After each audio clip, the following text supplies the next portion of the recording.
Good afternoon, everyone, and welcome to the webinar. I'm Katherine Connolly, and on behalf of Canadian Poultry Magazine, I would like to introduce you to Kevin Whedon from Whedon Environments. Okay, well, first of all, many thanks to Canadian Poultry Magazine for providing us with this opportunity to discuss the challenges that we face as an industry in our water systems across Canada. If you think about it, we've spent over 50 years discussing feeding programs, but far too little time discussing water quality. And all the time knowing that for every 1 part of feed that our birds eat, they drink 2 parts of water. So yeah, I'm Kevin Whedon, and our business, Whedon Environments, is the Canadian manufacturer's representative for the tried and trusted waterline cleaner Proxy-Clean. And together with our distribution partner, Jeffo, we provide Proxy-Clean, Jeffacid, and the understanding of the Water Smart program to poultry farmers across Canada. Today, we're very fortunate that we have with us Mary Katherine Foy, who is the Director of Technical Services for Proxy-Clean. Mary holds a Master's of Science in Environmental Microbiology and has spent her entire career in agriculture. Mary began her career as a research scientist at the University of Arkansas, and then went on to spend several years working as the lab manager and cooperative extension agent for Dr. Susan Watkins, who many of you know is affectionately referred to as our industry's poultry water guru. She did all of this at the Center of Excellence for Poultry Science at the University of Arkansas. And while there, she gained extensive experience conducting many trials on water conditioning additives, as well as working one-on-one with poultry growers on their individual farms, testing, evaluating, and developing solutions to their water quality needs. So throughout the presentation today, if you have any questions, please type them into the Questions tab in your GoToWebinar panel. After Mary's presentation, we're going to have approximately 10 minutes for a question and answer period, and Mary really wants to answer everybody's questions, so any questions that we don't get to will be forwarded in an email by Mary after the presentation. Today, Mary's presentation is titled, "You've Got Water Problems. Here are the basics of identifying and eliminating those challenges." Ladies and gentlemen, I'm going to turn it over to Mary Katherine Foy. Great. Thank you so much, Kevin, for the lovely introduction. I want to thank Canadian Poultry and Whedon Environments for inviting me to speak on what can be considered kind of a weird passion, but I do have a passion for water quality. So as Kevin said, I've got some years of experience with water issues in agricultural situations. And this presentation is going to address some of the issues that I've come across specifically, and also in general, things that you may be seeing on your own farms, and things that can come up that may be causing you problems in the performance of your animals.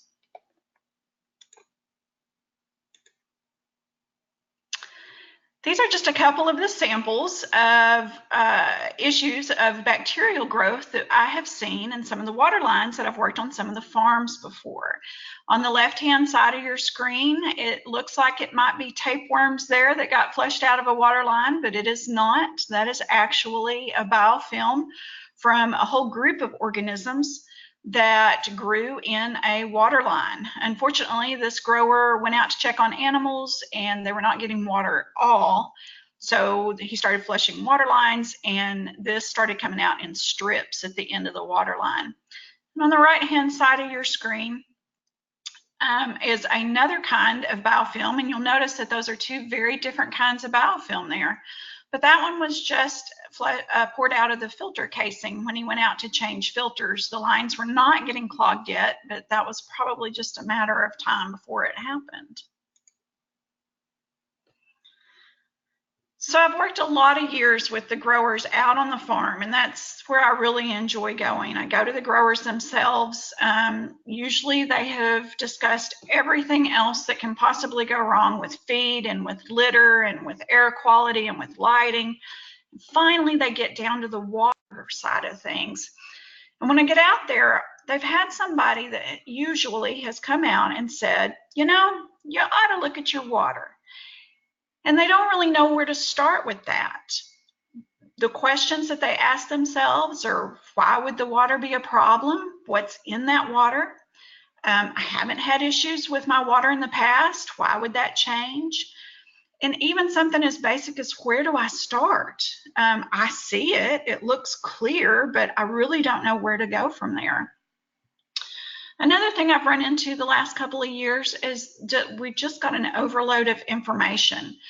When we started removing antibiotics from the system, we began to panic a little bit because we were removing one of our reliable tools, and that caused a lot of products to come onto the market that were supposed to take the place of those antibiotics. We've been flooded with that, and of course our easy access on the internet of being able to find other products and read so-called research articles, it leaves us very confused as to what really does help.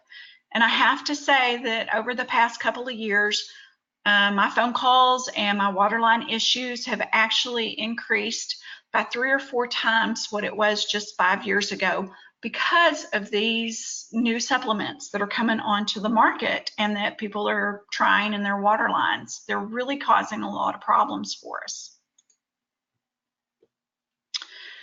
So when we talk about where do we get started, I like to just keep it as simple as possible, even for myself. Even after all the years I've done this, I keep it simple. When I go out to a farm, I have 2 areas that I'll look at. 2 basic things: minerals. They're often overlooked. They can affect many areas of performance with our animals. And then you've got the living organism group.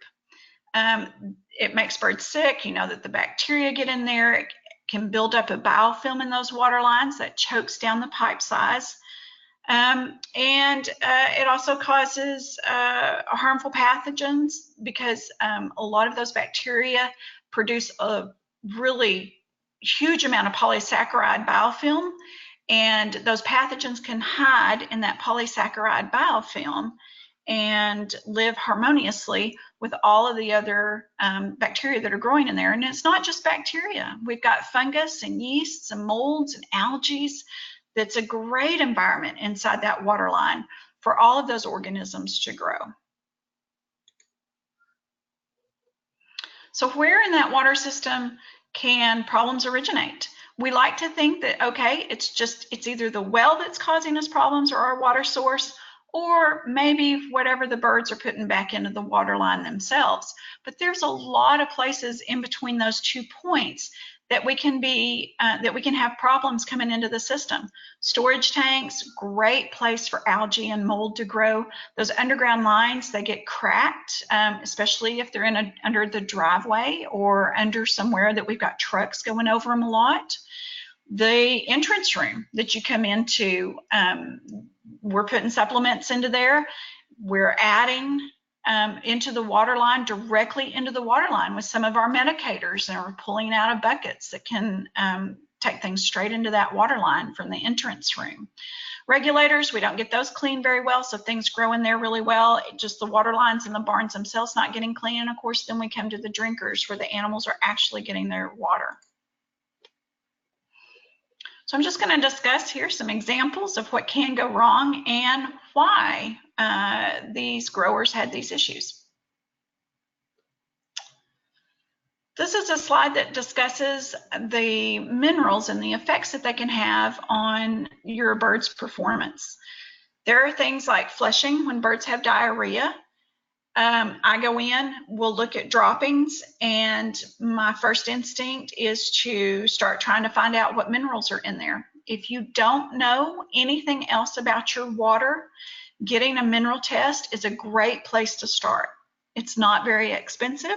It gives you lots of information on one sheet, and sometimes it can help solve the problem. You can see that you might have an overload of magnesium in the system that's causing the birds to flush. So I'll go over this quickly. We won't get into this too much, but if you go out and you've got birds that are flushing, then they may have magnesium. You may have an overload of magnesium in the well. Sodium and chlorides, that's salt. That, of course, is going to cause birds to flush, and then they won't hold their feed as well. There's also things that can just cause them to not drink as much water because of the change in the flavor of the water itself. Zinc is classic for that. It doesn't happen very often that we've got a lot of zinc in our water source, but when it does happen, it tends to build over time. It has an astringent taste to it, zinc does. And so over time, the birds will back off drinking more and more. Iron is a bit the same way. Our birds can handle a lot of iron, but it has a bitter taste to it. And so they will back off drinking as much if there's more iron in there, and copper kind of the same way. And as you can see, there are other minerals in the system that can cause performance issues for the birds. So good place to start, get a minerals test. Now, one of those minerals that we deal with very often is iron. And iron, like I said, not necessarily harmful for the birds themselves, but besides the fact that it tastes bitter and the birds could back off drinking from it, the biggest thing about iron is that it is an energy source for several kinds of bacteria. E. coli is notorious for living off of iron. You can have no other organics in that water line, but if you've got iron in there, they will use that iron and break it down as an energy source. And a lot of the bacteria that use this iron also produce a lot of slime.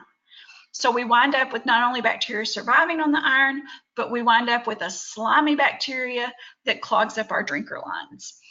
I tell people that a down and dirty way to check and see if you have the iron bacteria in your system is to just go to one of the filters in your entrance room, run your finger along the flutes of it, and if you get some slimy gunk out of that filter, then you probably have the iron bacteria. Now, this is if you've got iron in the system. I mean, if everything's orange and you know you've got an iron issue to start with, this is just to check and see if you've got the iron bacteria as well, because most of them do produce that slime in the system. So now, not only do you have an iron problem where you may need some additional filtration, but you got a bacteria problem too. And so you will need to make sure that you're getting the lines clean, or that you're at least treating the water when it comes into the system.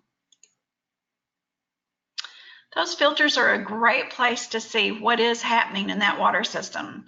So besides the iron bacteria that you saw in the previous slide, you can see here that we've got several different kinds of organisms growing on these filters. On the left-hand side, that's a kind of algae and mold that grew together. It's got little furry feelers that come out of its growth, and it is getting caught on that water filter. And on the right-hand side, that's more of a sheeting type of growth that's happening there. There's several different algae and bacteria in that filter as well. So when I come into a barn and I see that we've got growth on the filter, my next question to myself is, did this come from the barn and work its way backwards into the system, or did it come from the well?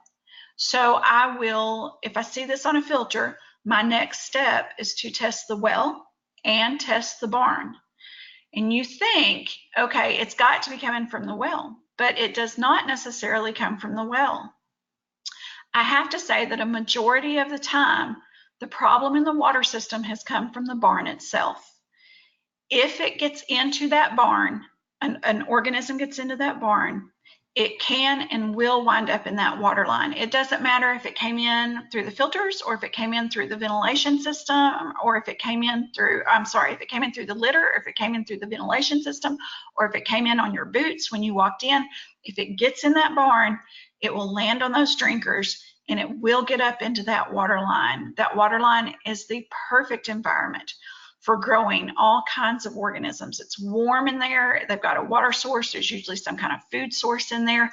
And so the bacteria will begin to grow in there, and it can work its way backwards in the system. And you think it won't work backwards against the water flow, but it can. They have cilia on them, like little hairs that move, and it can move them in the system. They also have things, E. coli, for example, has a flagella on it, which is a tail, and it will whip that tail and it will move backwards in that water system.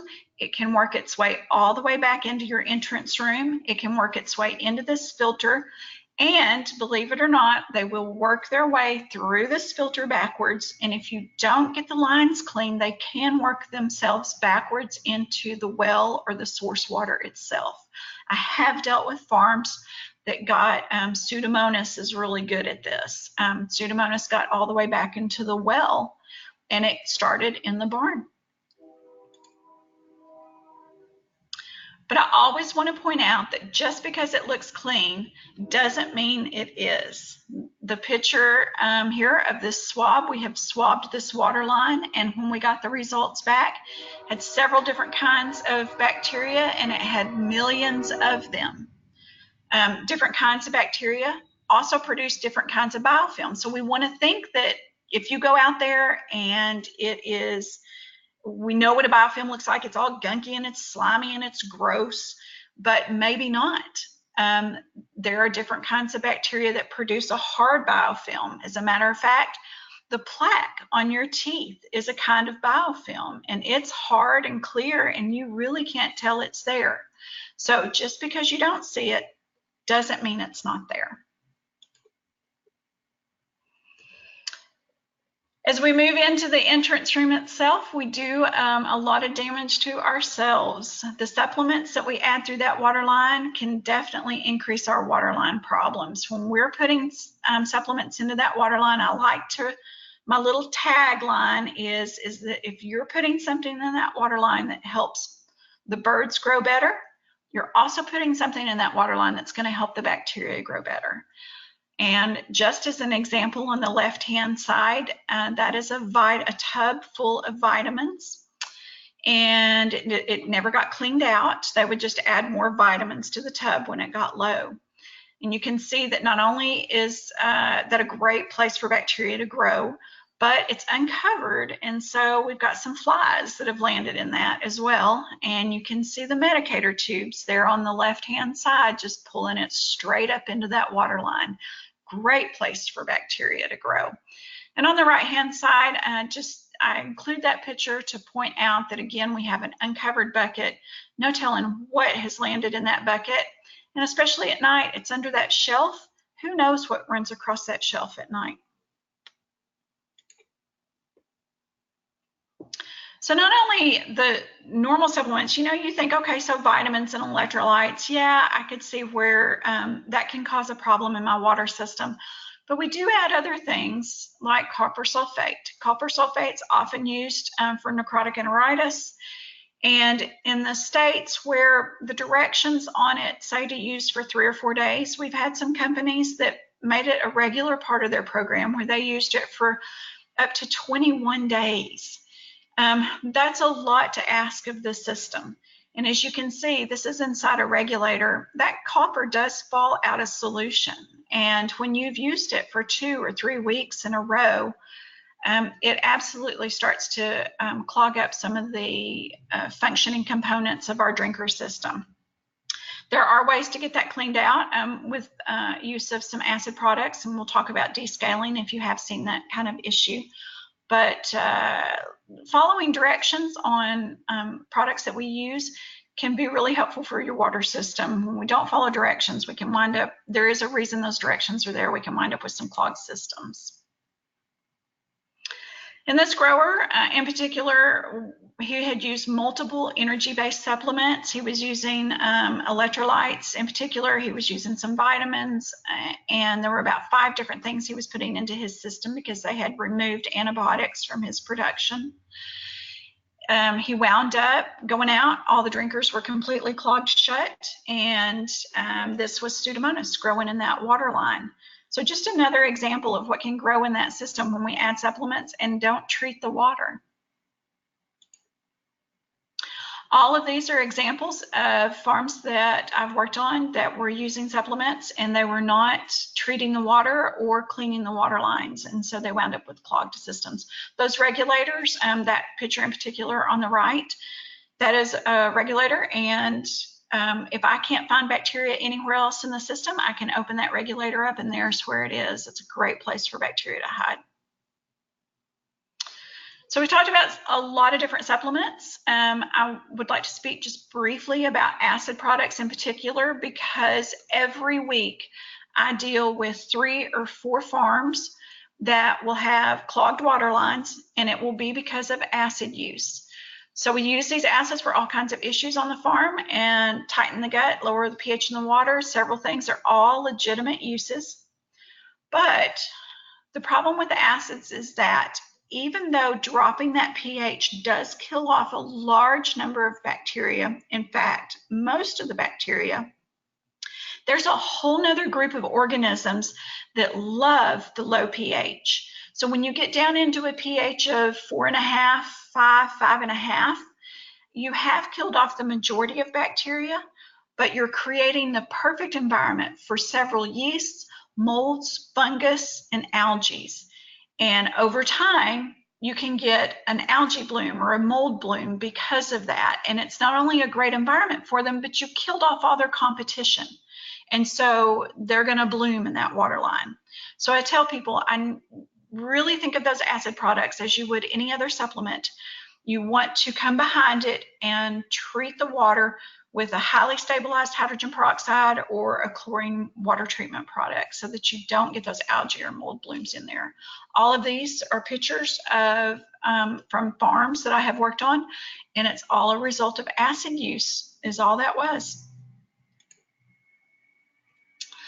So bacteria in the water line can come from several sources in the barn. It comes in through the ventilation, as I said before. It comes in from the litter, other living creatures in that environment. If you've got mice and flies bringing living organisms into the environment, it's going to get on that water line. You know it's deposited by the birds themselves. We like to think of that water line as a closed system, but it is not. Every time those animals get a drink, they are opening up that water system and re-inoculating that water line. And we even have the bacteria and the organisms that are left from the previous flock. We want to think that if we raise that water line up and that water line dries out, that we no longer have a bacteria issue.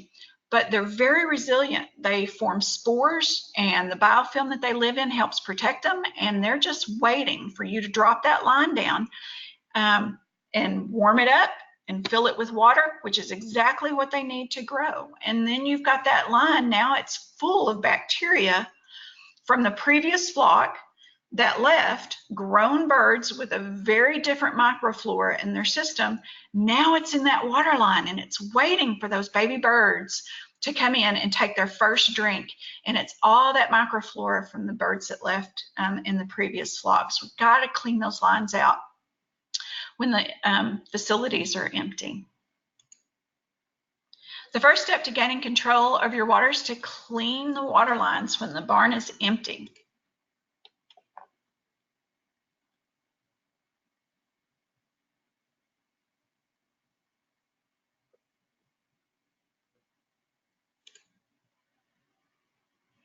Okay, so we're going to show a video of the proper way to clean water lines.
All right.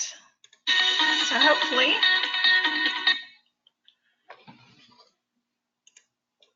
very good. So hopefully we've gotten a good idea on how to clean those water lines. I'll quickly just go through a few little helpful hints there, is that it is going to take a while for those first lines to fill. In comparison to the subsequent lines, it can take 15 to 20 minutes for those first lines to fill, but the other lines will go quickly. You just want to make sure you've got product all the way through the system.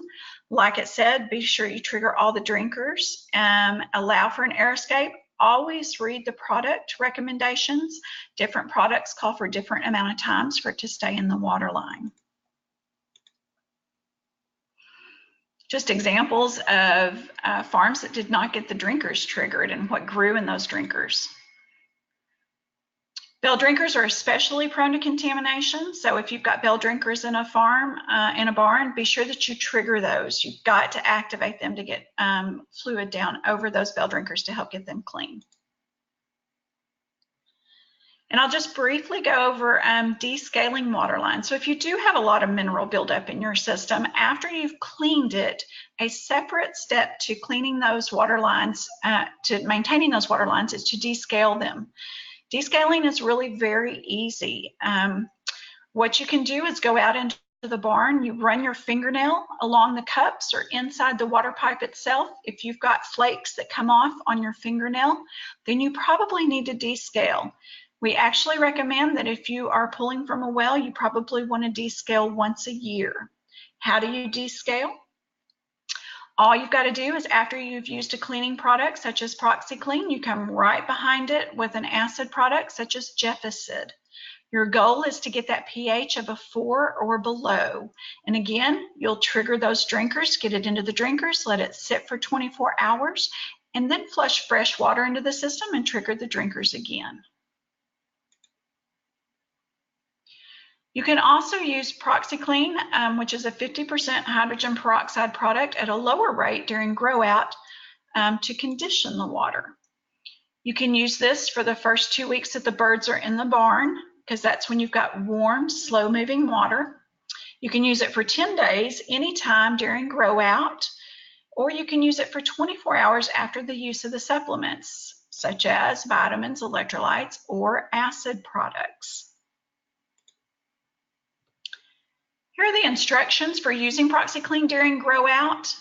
But if you'll notice over to on your GoToWebinar menu, you have a PDF available. That PDF is downloadable for you to be able to have these instructions for yourself. It is it's for cleaning and conditioning the water lines. You have 2 different levels. You have a normal cleaning level and you have a heavier cleaning level. And the PDF that you're going to see will tell you step by step how to use the normal cleaning level of Proxy-Clean while you have animals in the system, in the facility.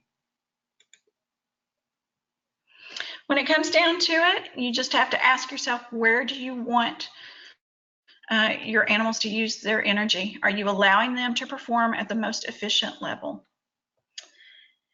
We've reached the end of the presentation. I want to thank you all for your attention. And again, thank you to Canadian Poultry and Weed and Environments for having me. If we've got time, I believe that we're going to be able to ask just a few questions.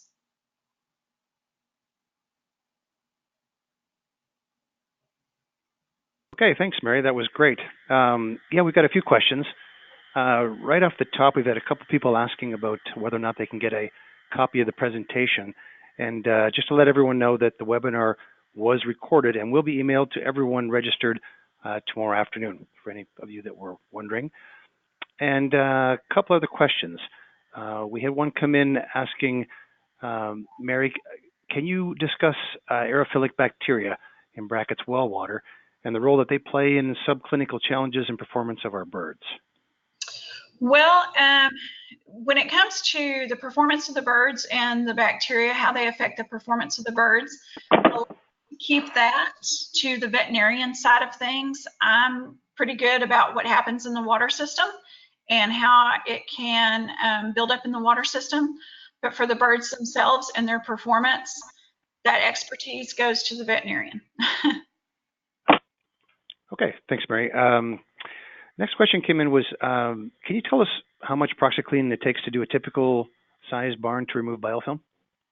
Sure, it usually takes, if you're doing the 3% solution while the barn is empty to clean the water lines, it takes about 1.5 gallons to 2 gallons per barn. Okay, sounds great. Looking down some questions. Yeah, just a couple general questions came about Proxy-Clean. Will Proxy-Clean affect the equipment in the barn, Mary? It does not. Proxy-Clean is specifically formulated for agricultural water drinking systems. It does not damage the rubber components or the PVC that we've got in our water systems.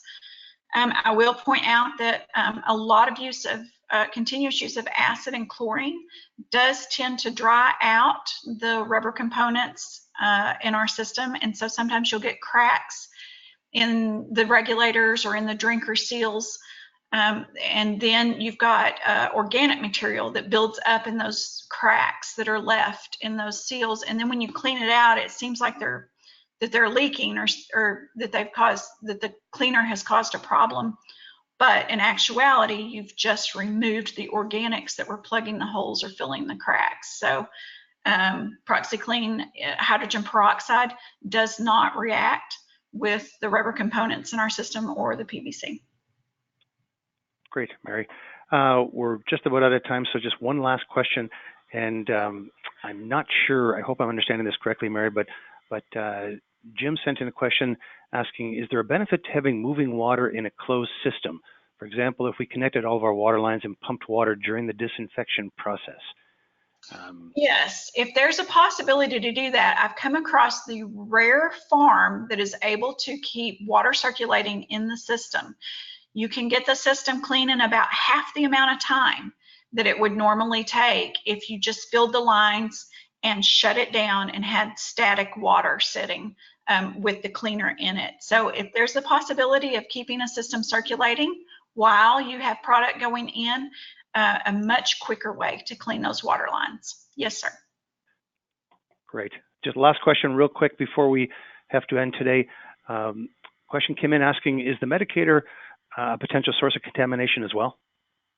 It definitely is. When we're pulling up vitamins and supplement medicator, great place for bacteria and organisms to grow. If you use Proxy-Clean through the medicator while the animals are in the barn, though, the Proxy-Clean takes care of that for you. So I tell people that when you're using supplements and you're using a medicator, if you're not coming back in with Proxy-Clean, at least go back through that medicator with fresh water. Put fresh water in that bucket and let it run for a bit, an hour or so to get fresh water into that medicator. Great, Mary. Well, we're going to have to cut it there. And just to let everyone know that any remaining questions here will be answered by Mary after the presentation. And I'm going to turn it back to Katherine. And once again, thanks to Canadian Poultry Magazine. Okay, thank you very much, Kevin, and thank you, Mary. On behalf of Canadian Poultry Magazine and our sponsors, Weed Environments, Proxy-Clean Products, and Jeffo, I would like to thank you all for joining us for today's presentation. As Kevin mentioned, this webinar will be sent to all registrants and attendees 24 hours after the event, and you will also be able to view this webinar on our website at canadianpoultrymag.com. Thanks so much and enjoy your day.